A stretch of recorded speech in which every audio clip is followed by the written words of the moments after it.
Welcome to the Ailm Practice Education Series in partnership with Firm Media, delivering concise and impactful insights for aesthetic and specialty medical practices. Your host, Chris Suchánek. Today we have a very special guest, Dana Hatch, founder and CEO of DH Consulting and Coaching. Welcome to the show, Dana. Thank you so much for having me. I'm super excited about this episode. You and I have gotten to know each other a little bit recently. Your name has come up a couple times in the industry, and I'm excited to have you on and ask you some of these questions about the work that you do with practices. Can you do me a favor and tell our listeners a little bit about yourself and how you ended up in the aesthetic space? Absolutely. So I've been in the aesthetic space for about 20 years. I started as an esthetician, so working in the treatment room. There's really almost no position within the aesthetic space that I haven't held. I've been a practice manager. I've been, a supervisor. I've been front desk. I know sort of the nitty gritty of all of it. And I have a habit of taking things over. I'm a little intense. It works for me. So that's kind of how I found myself in consulting is, as we know, there's not a straightforward path to finding out how to do something correctly in our space. So when I had a lot of success of making businesses thrive, making them run very, very well, I got approached by a consulting firm to come on board, and that's kind of how that began. And I've been doing it ever since for a little bit over 10 years. I'm super excited to have you on the show. Like I said, the format for the show, as you know, is I just ask 3 questions. I like to consider them hard-hitting questions. What I'm trying to do is I'm trying to ask the best questions I can ask to drill down into what you do and who you are, and so that our listeners can take sound bites and bits of information away from the episode and apply it to their practice. So I'm going to dive in. I'm going to ask you question number 1. And as we move through it, and then, hopefully we'll leave our listeners with something valuable for them to be able to apply and help them do what they do in a way that's less stressful and more organized. You ready? Ready. Okay. You've worked with some of the biggest names in the aesthetic and wellness space. What common patterns have you seen across successful practices, and what mistakes do you help them avoid? Honestly, the most successful practices that I've worked with realize that it's not about having the trendiest services or the latest technology or the fancy shiny things. It comes down to mindset more often than not. And when I say mindset, I mean of the owners, of the leadership team, how they view themselves as part of the practice, and that they never get too big to focus on the small things. So no matter how busy they are or how many practices they end up opening, whether it's 1 location or 10, they're still focusing on the small pieces. Like, does every team member feel a part of this mission? Are we including them? Are they checking in to see how somebody's doing, not just how they're performing? Are they making the team feel like what they do matters? And are they driving the mission that way? Those are the most successful practices across the board, because when your employees feel engaged, that's where retention comes from. That's when they're going above and beyond. That's when they're making sure that the patients feel exactly how they feel and that they're so thrilled to be there. So that, hands down, for me, has been the most successful approach for practices. And then on the other side of that, the mistakes I help them avoid is turning that really amazing engine into passive ownership. Sometimes what can happen is we get into a really good flow.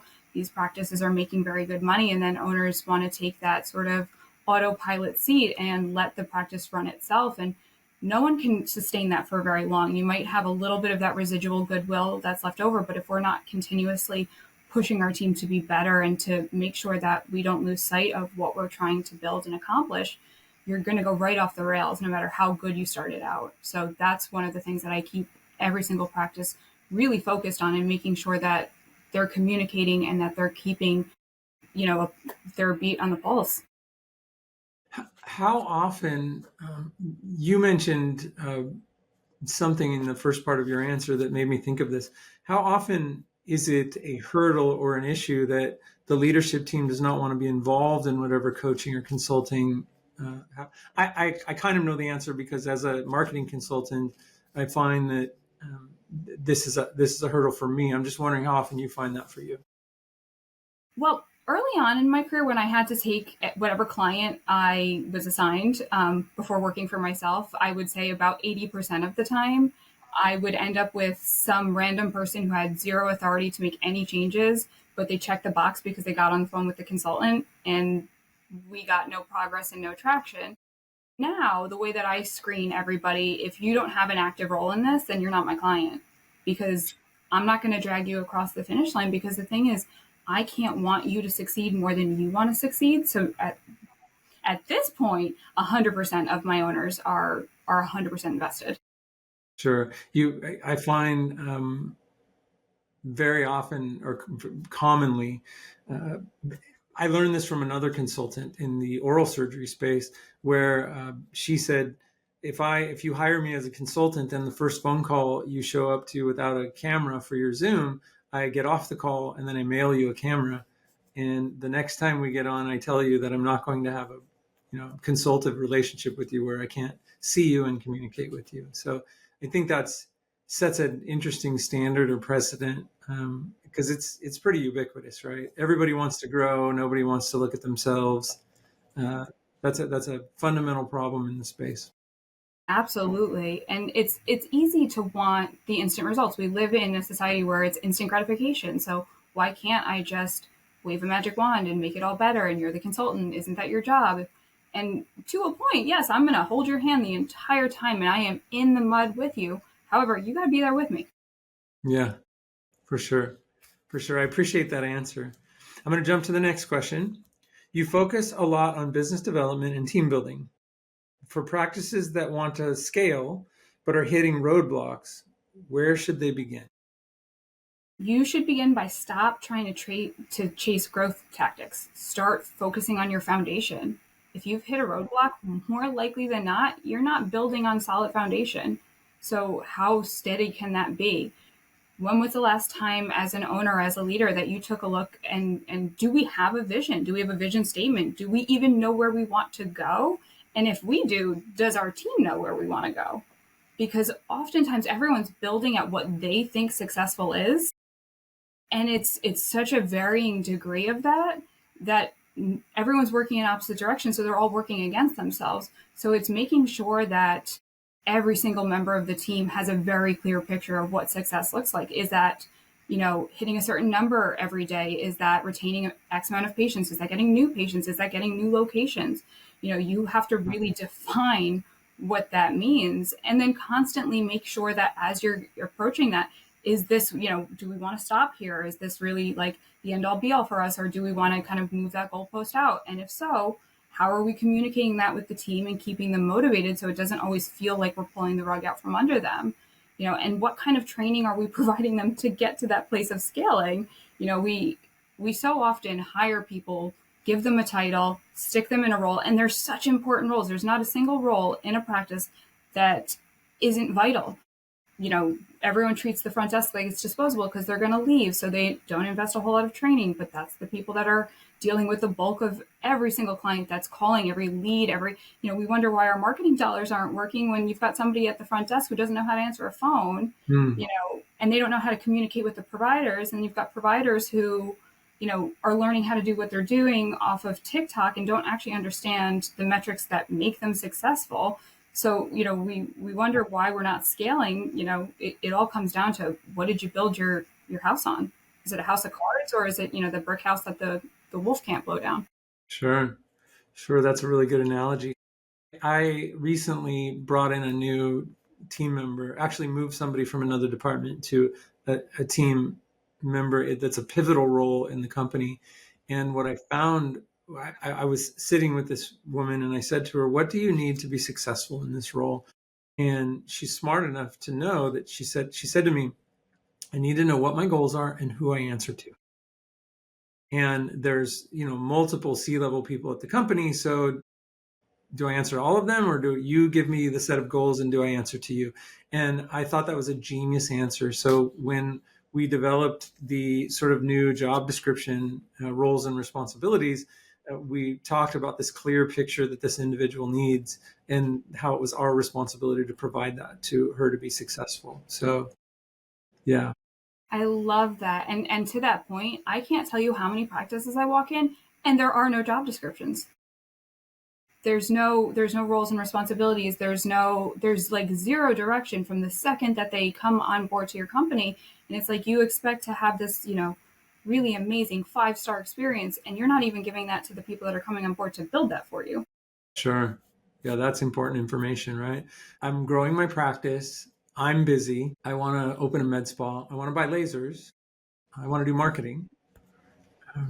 But I can't figure out why it's not growing, right?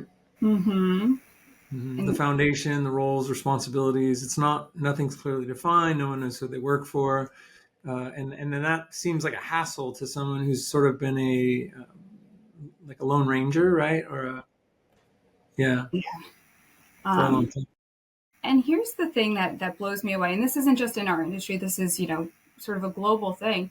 We take somebody who's good at a thing and then we make them a leader. Just because you can do something very well does not mean that you can lead people. It also doesn't mean that you can train people. It just means you have a really good skill set.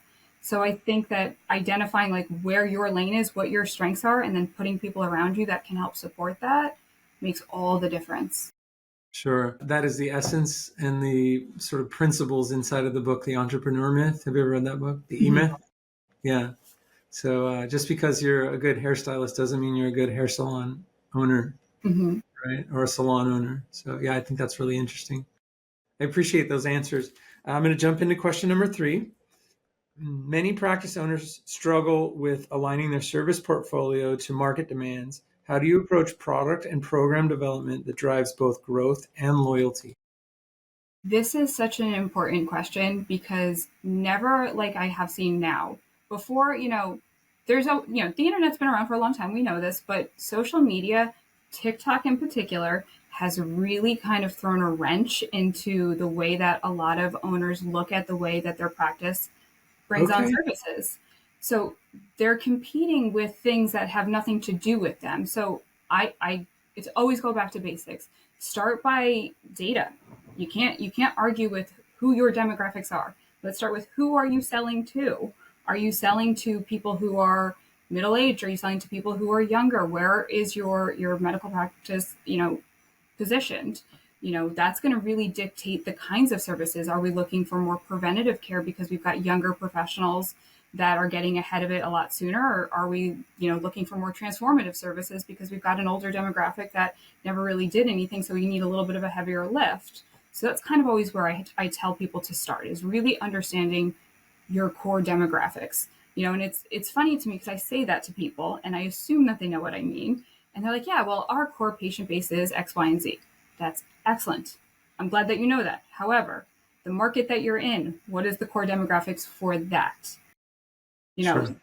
Making sure that you're speaking to a wide enough audience and capturing the people that are around you that have that disposable income and that want to come in for that.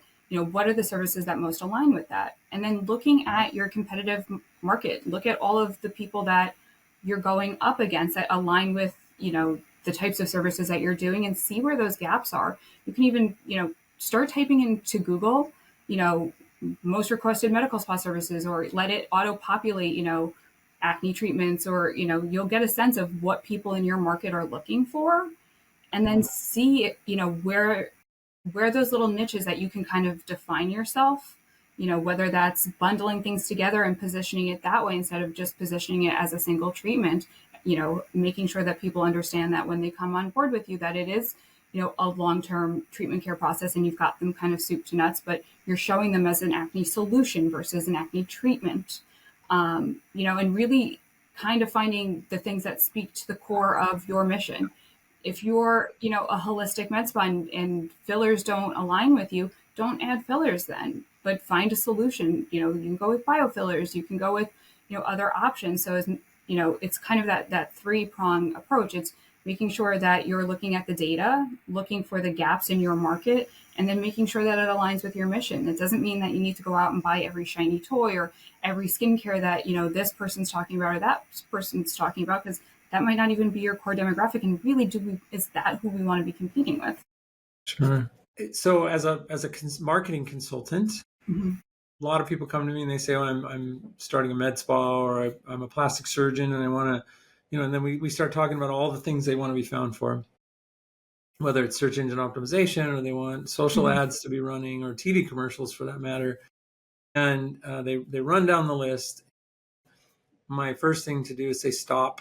I am only going to market you for your top line revenue drivers. So I'm not going to spend marketing dollars on Botox. I'm not going to spend marketing dollars on injectables or fillers. If you have very expensive lasers in there that cost a lot or cost, it's a tipping point of expenses for the procedures that you're selling them for, or the packages that you're selling the procedures for. I want to know what they are. I want to know how I can market them to the people that are maybe coming from your plastic surgery practice, and also people that don't know who you are. How often do you find that people really don't know what the value of the services they're offering, or even how much it costs to deliver that service? All the time. Literally all the time. They look at what the service generates for them. So they're looking at, maybe a $700 Botox treatment versus a $450 laser treatment, when you're getting 85 to 90% profit off of the laser, and you're lucky if you're getting 50% profit from your injectables treatment. And that's the problem, with a lot of owners, is they don't do their homework. They get really excited about opening a practice and it's going to be so fun, and I've worked here and I know what I'm doing. And again, I've got a really good skill set. I'm really good at what I do. Doesn't mean you're a really good business owner. So they don't think about those big things. They also don't think about cash flow. They don't think about, I should have X amount of money in the bank, so that way if I have a slow month, I can cover my expenses, and then they play that popularity game, and then they start to compete with the TikToks, the Instagram, with everybody else that's doing all the shiny, fancy things, even though you're really not making any money doing it, and you're pigeonholing yourself. And that's how these practices become known as, like, oh, they just do injectables there. And those people who want those bigger long-term solutions don't visit those practices because they don't even know that there's other offers out there, because they're not shiny and they're not exciting, and it's not as flashy. So yeah, I recently spoke at the meet, the big meeting, the aesthetic meeting in Austin, and right after we spoke, I spoke on the AI and the impact of AI on aesthetic marketing, and a gentleman afterwards walked up to me and said, I'm internet famous. I have worked super hard on my TikTok and Instagram, and I'm on podcasts all the time. And he said, and everywhere I go, people know who I am in this industry. I'm a micro influencer, and it's not making me really it's not making me enough money to justify all the work that I've put into it. And I think more and more of us are finding that that's the case, right? This idea that, like, Dr. Miami stood out at one point, right? And then everybody started going down that road. And sure, I think it makes you a micro influencer, but how often do you run up against that, where somebody thinks that that's all they need is to be famous on Instagram? I used to run into it all the time, and it is starting to sort of die down a little bit, just because I think a lot of these people have gone through that crash of, like, okay, this is actually not driving patients in. Like, they have a ton of engagement and they're really popular and they're really this, but it doesn't translate into patients, and they're spending more time trying to, look really cool on the internet, and then they're spending less time in the treatment room. And then when they can't cover their bills, we're running into that less and less. The thing I do run into quite a bit is my practice is trying to hire influencers to drive, patients in. And that is something that I've seen successful once or twice, but I would say overall, just because, again, somebody thinks that their video is funny or great doesn't mean that they trust them. Like, I don't know that I want somebody who's, like, ridiculous and, like, not overly serious being the face and representing. Like, I don't care if you've got 1 billion followers, like, do you represent my brand, and are you going to send those followers in? Sure. So I that's an interesting spin.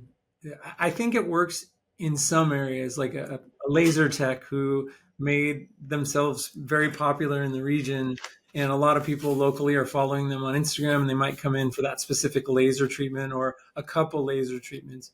But I don't know if that's the way that you make an entire med spa or aesthetic practice function in the long term or in the big picture. So, and then that influencer then jumps from practice to practice to get a better deal. And I don't know if it's the best investment for a med spa practice. Maybe if they're just opening up and they need to get some business in the door or something like that. But I agree with that. I want to ask you another question, though. I was on the phone yesterday with a potential new client, She was introduced to me because it's a very similar scenario to several clients that I work with, actually quite a few clients that I work with. From an industry perspective, we have strategic partnerships. I have personal strategic partnerships with headhunters and consultants and all of the people in the industry that help people solve problems. And one of the people that refer me to their clients a lot is a headhunter who's very good at finding, say, a junior partner or maybe a surgeon to come in and be an employee of the practice and help grow. And what I find is very common. And for instance, this is a direct quote from the person I was on the phone with yesterday. That person said to me, "What I want to do is I want to bring in this junior partner." I'm not sure that's exactly. I don't think the person was going to be on a partner track, but I want to bring in this junior partner. And my idea is that I've been super busy, so I want to bring in this junior partner, give her some of my work, and step away because I want to work less. And I stopped her in the middle and I said, "That is not what is going to happen here." And she said, "What do you mean?" And I said, "You're going to bring in a junior partner. Then you're going to find out that most of the busyness is coming from people choosing you specifically. You're also a female plastic surgeon. There's a lot going on there where they're choosing you specifically. And then you're going to find out that most of the people working for you have been converting referrals or people who want to choose you because of your name. The people calling you are not going to pretty much not going to want to work with the new person. So then you're going to have to do more aggressive marketing. And when you do more aggressive marketing, then you're going to find out maybe your staff doesn't really have the skill set to convert a lead versus a referral. And then you're going to have to do some work there. So your work is going to shift from the operating room to building a business that's sustainable for you to be able to step away from." That's a lot of words from me. What's your experience with that? And how often do you see that?